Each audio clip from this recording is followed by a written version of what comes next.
Oke. Assalamualaikum warahmatullahi wabarakatuh, Pak Afriana. Waalaikumsalam warahmatullahi wabarakatuh. Oke, apa kabarnya, Pak?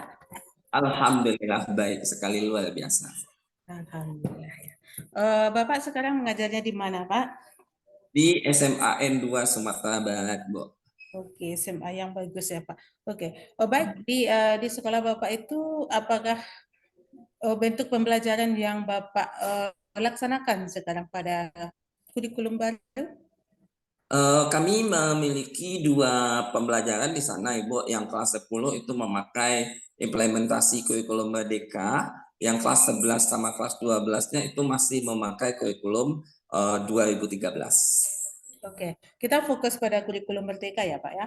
Pada Ya. kurikulum Merdeka ini kira-kira Bapak yang Bapak ketahui apa? Nah, yang saya ketahui tentang kurikulum Merdeka ini, Ibu, di kurikulum Merdeka ini banyak sekali yang disajikan, Ibu. Tetapi walaupun disajikan, yang saya lihat pada materi-materi pembelajaran, khususnya di biologi, Ibu, yang dulunya kita bercerita tentang KD, tentang SK, sekarang kita bercerita tentang TP dan CP. Jadi ada capaian pembelajaran, dan ada tujuan pembelajaran yang hendak dicapai. Nah, yang dulunya kita bicara tentang KKM, Ibu, sekarang kita bicara tentang KKTP namanya. Kriteria penilaian lagi namanya. Banyak sekali perubahan-perubahan, dan pada materi itu menciut dia, Bu. Dari dulu itu kalau KD-nya di kelas 10 itu ada 11, dan sekarang hanya tinggal 3 saja untuk semester 2 dan 2 di semester 1. Jadi ada 5. Dan prosesnya itu saya lihat juga tidak terlalu rumit, yang diambil CP-CP tersebut tidak terlalu rumit. Itu hanya materi-materi yang tidak terlalu esensial kalau menurut saya. Tapi itu yang diserahkan kepada murid, bagaimana dia itu bisa menggali potensi-potensi yang ada di dalam diri murid tersebut. Begitu, Bu. Oke, Pak. Dengan uraian Bapak tadi panjang lebar tentang kurikulum Merdeka, kira-kira yang Bapak inginkan proses pembelajaran seperti apa yang di dalam kelas yang telah Bapak lakukan? Kalau yang telah saya lakukan, Ibu, itu pembelajaran yang memiliki berdiferensiasi pembelajarannya, Bu. Di mana di sini adanya perubahan-perubahan yang terjadi pada diri peserta didik tersebut. Contohnya, ketika saya mengajar itu, saya menginginkan anak saya itu bahagia sentosa seumur hidupnya. Dia itu bisa, oh, Bapak ini belajar dengan ini begini, begini, begini. Nah, penting pokoknya nilai-nilai karakter pada siswa tersebut, peserta didik tersebut harus ditanamkan dari sekarang, Ibu. Tidak hanya monoton saja pembelajarannya, metodenya itu ke itu saja, anak menjadi monoton. Jadi, yang saya lakukan yaitu pembelajaran yang berdiferensiasi. Saya melihat bagaimana tes kemampuan gaya belajar mereka. Di sini kita ketahui tes gaya belajar itu ada 3 jenisnya, Ibu. Ada yang anak itu yang audio, ada yang visual, ada yang kinestetik. Nah, dari gaya-gaya belajar itulah pembelajaran ini dapat kita diferensiasikan. Kita roba-roba. Oh, kalau seperti ini, cocoknya seperti ini loh. Kalau seperti ini, anaknya kinestetik, cocoknya seperti ini. Jadi kalau sekarang ini saya nggak sering marah-marah di lokal lagi, Ibu. Oke, bagus, Pak. Berarti tujuan yang Bapak ingin lakukan, ingin capai itu dalam pembelajaran berdiferensiasi itu sangat bagus ya Pak ya. Sekarang coba Bapak tolong jelaskan ini perencanaan apa yang Bapak lakukan untuk bisa melaksanakan pembelajaran ini dengan baik di kelas.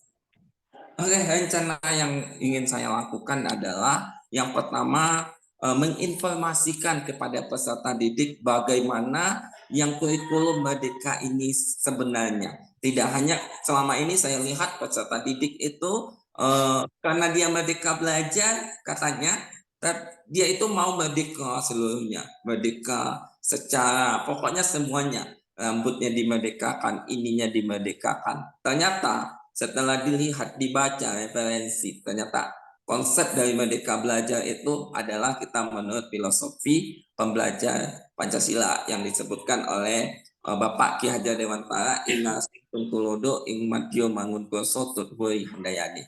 Nah, itulah sekarang ini yang saya coba rencanakan bagaimana cara memfasilitasi siswa tersebut dengan menggunakan konsep yang diusung oleh Bapak Ki Hajar Dewantara ini.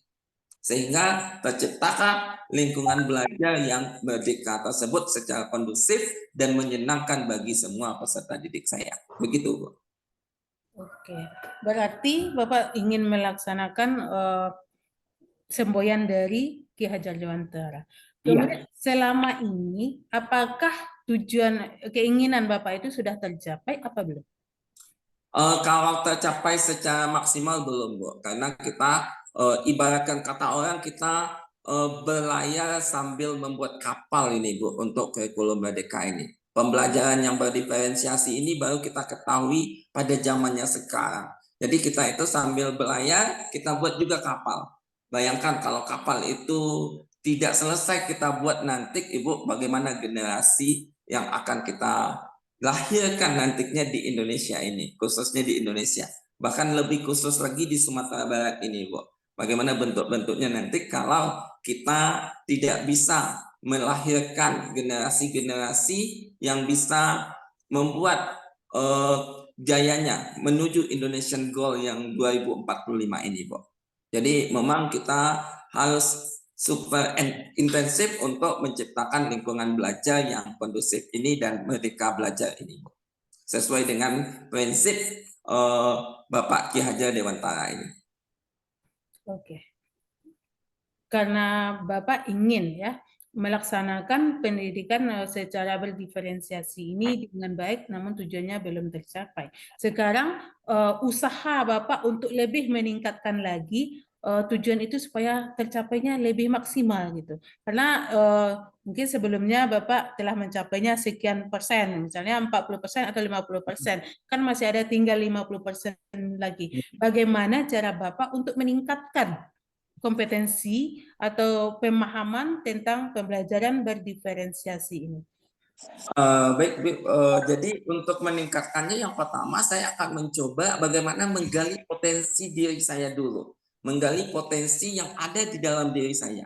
Apakah saya bisa melaksanakan berdiferensiasi ini sampai 100% atau tidak? Yang kedua, saya akan mengikuti pelatihan-pelatihan tentang pembelajaran-pembelajaran yang berdiferensiasi ini. Dan yang ketiga, saya akan coba terus-menerus melihat referensi-referensi tentang pembelajaran yang berdiferensiasi ini untuk bagaimana menciptakan suasana lingkungan belajar itu yang nyaman dan tenang dan juga dapat memerdekakan pendidikan sesuai dengan filosofis yang ada, yang sudah kita pelajari, Bu. Begitu. Oke, berarti kalau bisa dilihat, Pak, ada beberapa cara yang ingin Bapak lakukan untuk melaksanakan pembelajaran berdiferensiasi ini. Baik, dari kegiatan yang Bapak lakukan, apakah ada kerjasama antara Bapak dengan kepala sekolah atau dengan sesama guru? Di sini, Bu, untuk kerjasama di sekolah saya yang nampak oleh saya itu sangat erat sekali, Ibu, karena kepala sekolah menginginkan sekolah itu menjadi sekolah penggerak, Ibu. Walaupun kemarin kami coba ikut tes untuk sekolah penggerak, beliau tes, ternyata tidak lolos di tahap akhirnya, dan insya Allah kami akan coba lagi, mungkin karena di sana kami belum mempunyai banyak guru penggerak dan guru praktik di dalam sekolah tersebut. Dapat diketahui, Bu, di dalam sekolah itu guru praktik baru ada 2 dan guru penggeraknya baru 1, dan kami bersama kepala sekolah itu sekarang sedang mengikuti pembekalan sebagai calon guru praktik. Dan nanti juga yang menyusul di angkatan 8 ini, Ibu, itu ada 1 orang guru praktik, guru penggerak juga yang lolos kemarin di sekolah kami, Ibu. Jadi ada 3.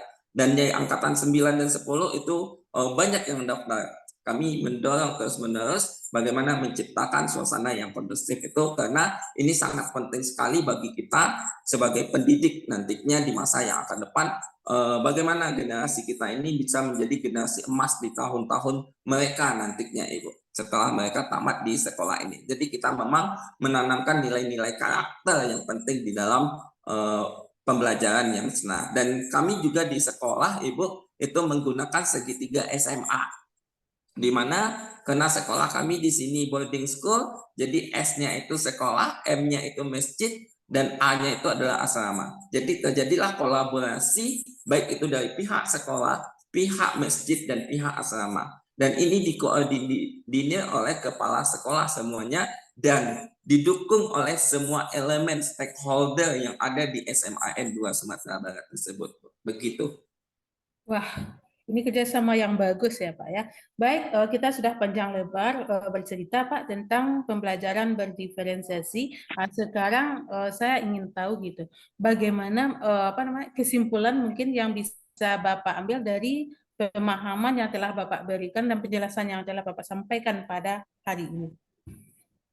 Baik Ibu, dapat disimpulkan bahwa pembelajaran berdiferensiasi itu yaitu kita mengubah mindset yang ada pada saat sekarang ini menjadi mindset yang luar biasa, yaitu bagaimana cara memerdekakan pendidikan yang seutuhnya. Dan itu harus dimulai dari diri kita sendiri, dari diri saya sendiri, bagaimana saya menjalankan proses tersebut, Bu.